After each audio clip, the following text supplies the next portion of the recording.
Hello friends, आज के tutorial में हम केडीई और जीनोम के बीच के डिफरेंस के बारे में पढ़ेंगे। आप जानते हैं केडीई और जीनोम दोनों ही डिस्प्ले मैनेजर होते हैं जिसकी हेल्प से लाइनक्स जीयूआई सपोर्ट करता है।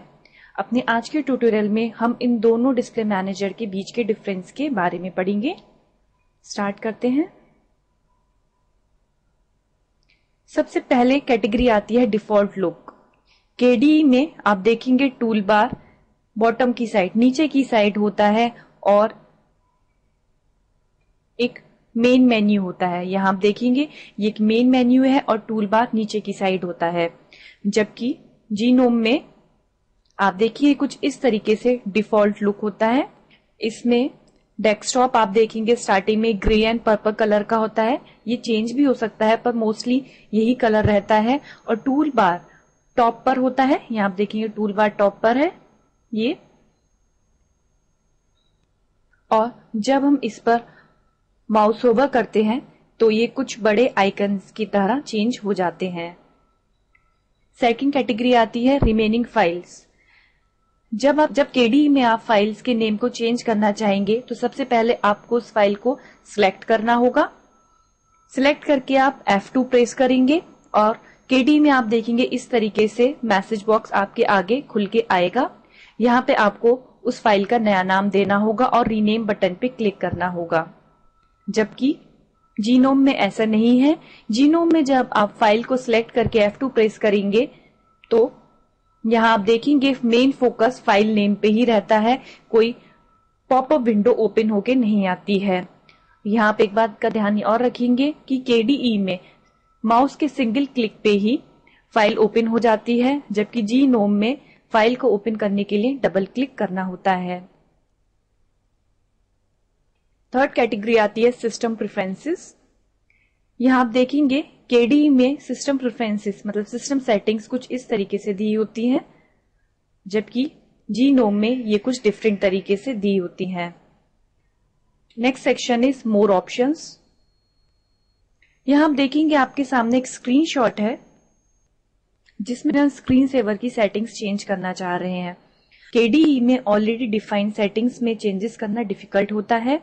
फॉर एग्जाम्पल इस स्क्रीनशॉट में आप देखेंगे कि स्क्रीन को कॉन्फ़िगर करने के लिए डायलॉग बॉक्स ओपन है। यहाँ ये बॉक्स 3 सेक्शंस में, यहाँ first, second and third 3 sections में डिवाइडेड है। इसलिए केडीई के मेन्यूज को कॉम्प्लिकेटेड कहा जाता है। जबकि यहाँ आप जीनोम में देखेंगे यही चेंजेस करने के लिए बहुत सिंपल तरीका दिया गया है। इसीलिए जीनोम को केडीई के कंपैरिजन में सिंपल कहा जाता है। Next category is changes. KDE में चेंजेस करना डिफिकल्ट होता है।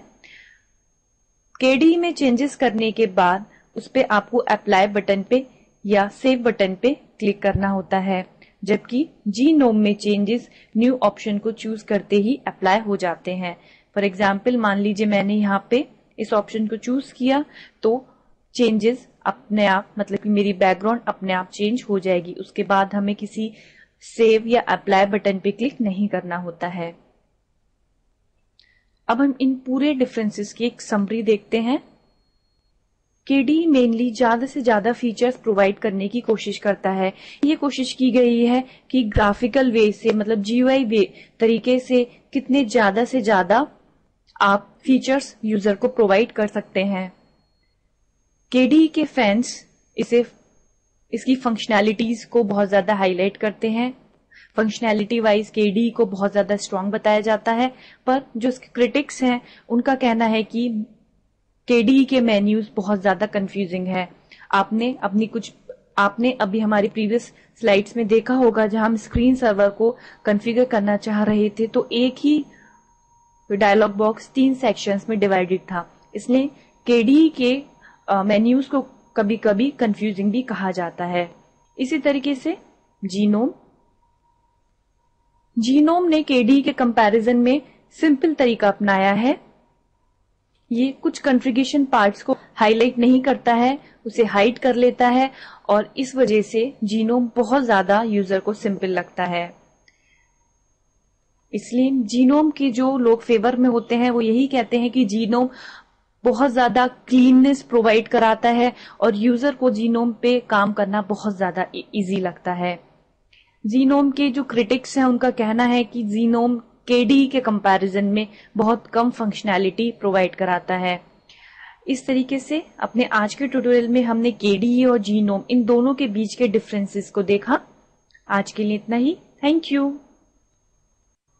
To get full version of this tutorial, please visit our website www.igig.co.in or call us at 080971952231 or 092239444444.